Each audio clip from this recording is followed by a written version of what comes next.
inside Scottish football when we'll be looking ahead to the first Old Firm encounter of the season.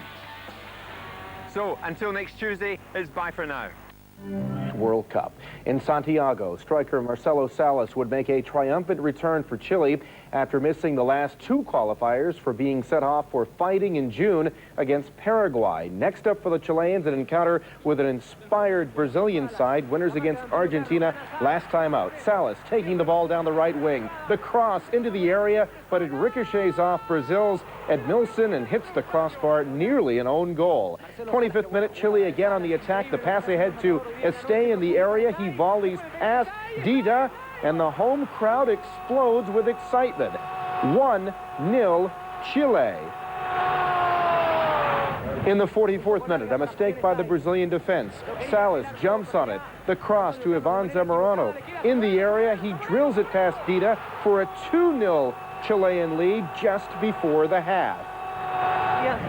Brazil trying to get back into the match off the free kick. Buzao's header goes just wide off the post. Then Rivaldo gets the ball to Marquez. His shot is also wide. Rivaldo frustrated all night long as he was kept in check. In the 73rd minute, watch Salas controlling the ball with his chest, going top shelf to beat Dida to finish off Brazil, handing them one of the most disheartening defeats in their storied history. Brazil, who had lost only one World Cup qualifying match ever before falling to Paraguay in July, had now dropped two in the span of a month and are now a disappointing and surprising fourth on the table. Chile's hopes, meanwhile, are revived by this humiliation at the four-time world champions. Well, all World Cup qualifiers are important, but the match between Colombia and Uruguay was crucial. Uruguay entered Tuesday night's battle in Bogota third on the table, and Colombia fifth. So a win would be a huge boost to the qualifying hopes of either team. Let's go to Bogota and see how this one transpired. Uruguay nearly broke out of their recent scoring slump early on. Dario Silva with a clever lob over the defender, but his shot saved by the keeper, Oscar Cordoba. Then Uruguay with a free kick. Silva pounces on the loose ball in the area, scores, but the goal is disallowed for offside. Colombia now with a chance. A neat one-touch midfielder, Frankie Oviedo. His shot beats the keeper, but is cleared off the line alertly by Gustavo Mendez. Then, just before halftime, off the corner, an unmarked Oviedo sends the header barely wide, 0-0 at the break. 73rd, Colombia on the attack. The cross to Jairo Castillo, controls it, cuts inside, and rifles a powerful drive past the keeper, Fabian Beccarini. 1-0 Colombia. About 10 minutes later, Colombia awarded a controversial penalty, but Ivan Ramiro Cordoba's kick is saved, and Daniel Passarella's team still have a chance. Just 1 minute later, more controversy. Uruguay appeared to get the equalizer through Nicolas Oliveira, but the goal disallowed for a handball. Oliveira claiming he used his chest to control the ball, but to no avail. The final, Colombia 1, Uruguay 0.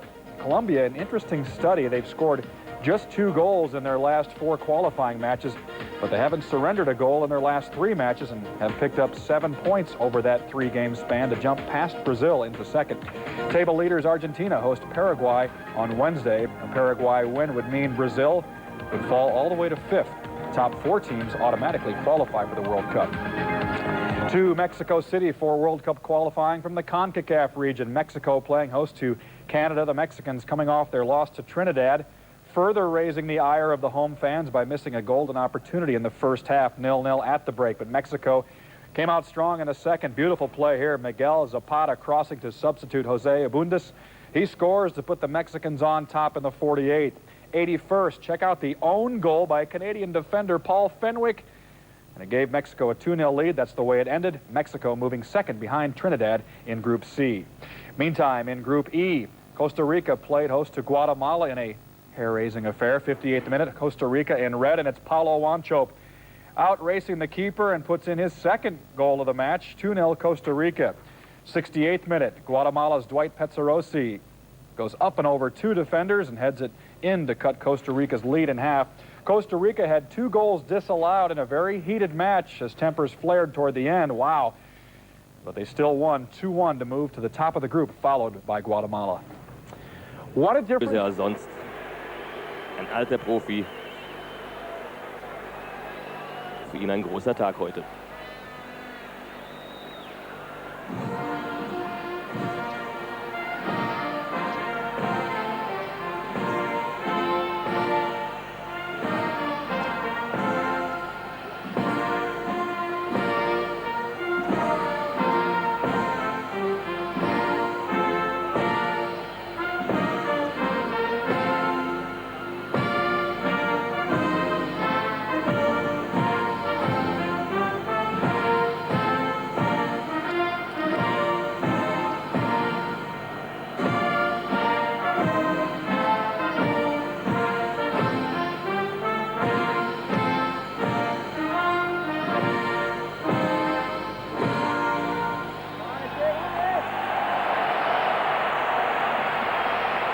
Spaniens Trainer Camacho, ein alter Haudegen, früher bei Real Madrid.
Den Text natürlich in- und auswendig. 90 Länderspiele, Weltmeister 1990, alle Kameraobjektive auf ihn gerichtet.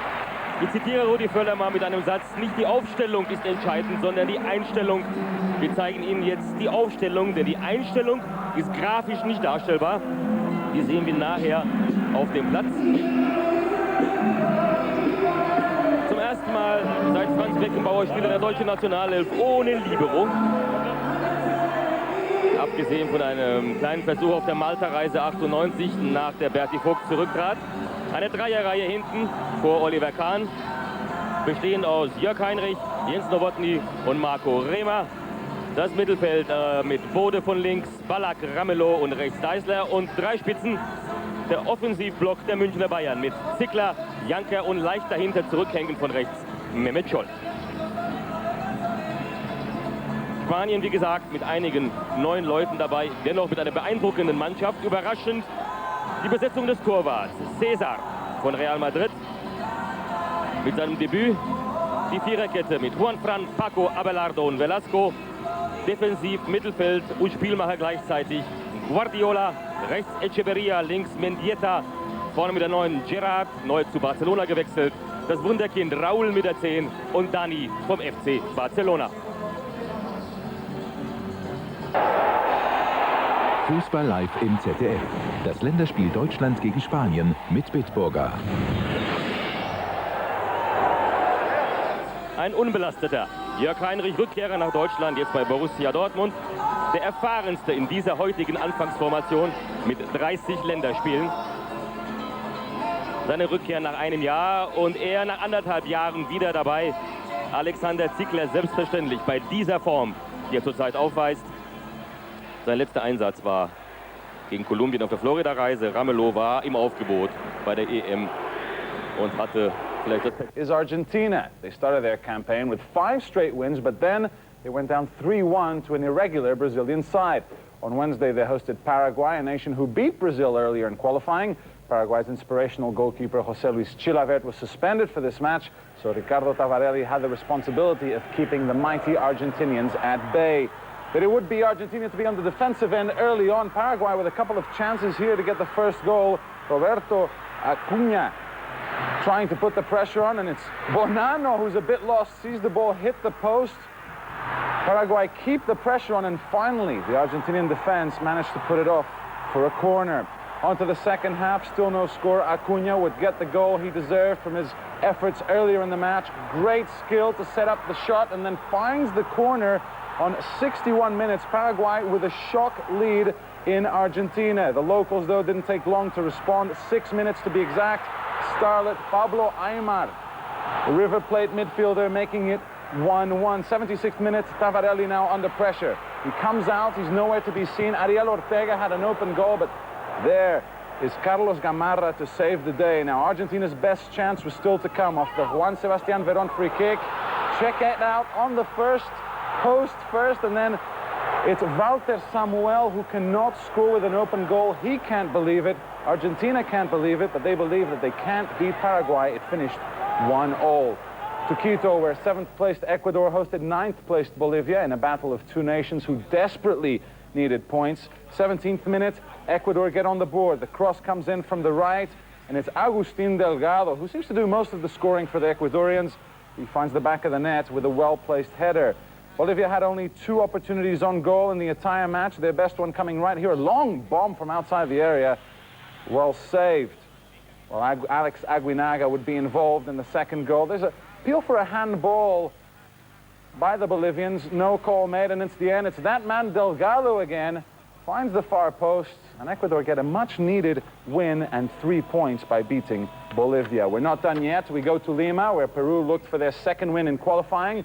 They took on cellar dwellers Venezuela, and Peru would get the only goal of the match coming right here. Roberto Palacios on the second effort finds the back of the net, 70th minute.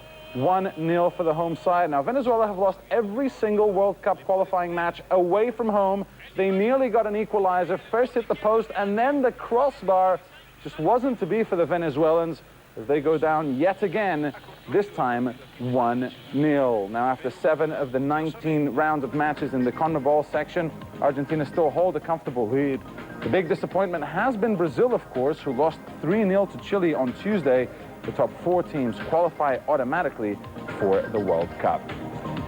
On the football-friendly front, Germany went about the business of picking up the pieces after their disastrous Euro 2000 campaign on Wednesday by playing host to Spain, a quarter-finalist at this summer's European Championships. Interim coach Rudi Völler watched his side get off to a quick start against a reworked Spanish squad.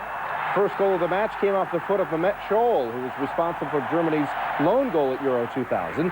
The Germans were ahead 2-0 when Karsten Janker lofted the perfect chip to teammate Alexander Zickler, who took care of the rest. It's 3-0 Germany.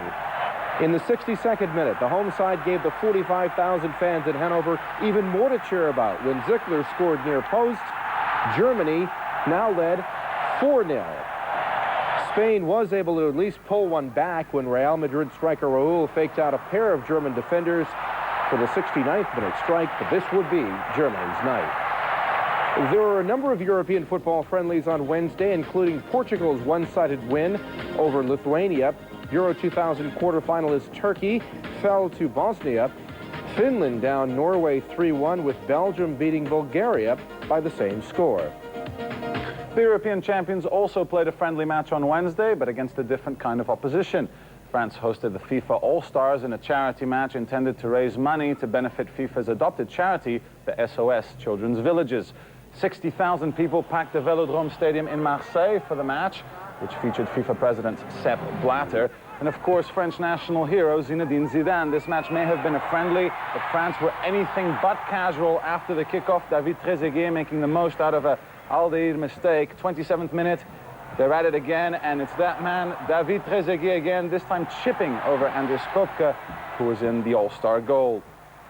Onto the second half, plenty more goals to come, and Trezeguet completes his hat-trick. First-time volley, no chance for the keeper. The Euro 2000 hero, proving that he can hit the back of the net. France weren't done yet. Robert Pires, he receives the through ball from Zizou, and he finishes calmly at the far post, the new Arsenal man. France would make it 5, and it's the man who came on for David Trezeguet, Nicolas Anelka. They were called for offside, but then again, it is a friendly. Nicolas Anelka scores easily. 5-1 the final. Wednesday's game also marked the end of Laurent Blanc's international career. The central defender, who is known in France as the president, put together an impressive resume at the service of his national team. Blanc's 96 caps are second only to Didier Deschamps. Several of the winners.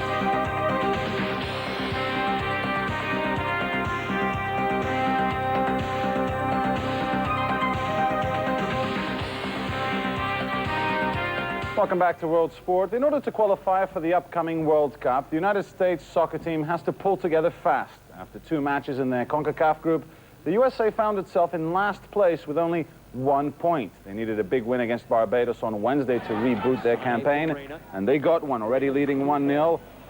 Brian McBride gets the great pass and then scores, no questions about that, 2-0 USA. There would be many more in the second half. Barbados had 2 men sent off. The USA made the most of it. Tab Ramos makes it 5-0 in the 82nd minute. It's more for the USA. Kobe Jones fires it to the middle for Joe Max Moore, who scored 2 on the night. His return from injury is a good one, as the USA get a much-needed win. The United States jumped up to 2nd place in Group B after the win. Costa Rica is still first after beating Guatemala.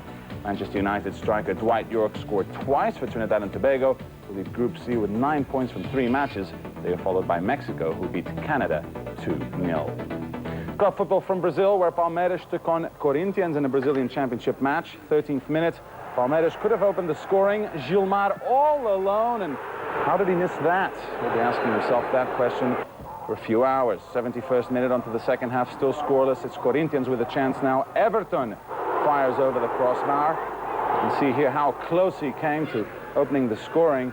He would be involved in the game's only goal. Great work in the area here on the right, sets up Gilles, and all he has to do is to push the ball to the back of the net. The defending champions get a valuable 1-0 away win against their rivals. Whenever Tiger Woods is enrolled... I numeri di Zidane, ad esempio. Impressionante la sua condizione con pochissimi allenamenti nelle gambe. E per restare in casa Juve, un trezeguet implacabile. 3 gol, frutto soprattutto della freddezza nello sfruttare gli errori altrui, vero Aldair, ma anche di un talento che ormai trova riscontri ad ogni livello, che si tratti di una finale europea o di una semplice amichevole.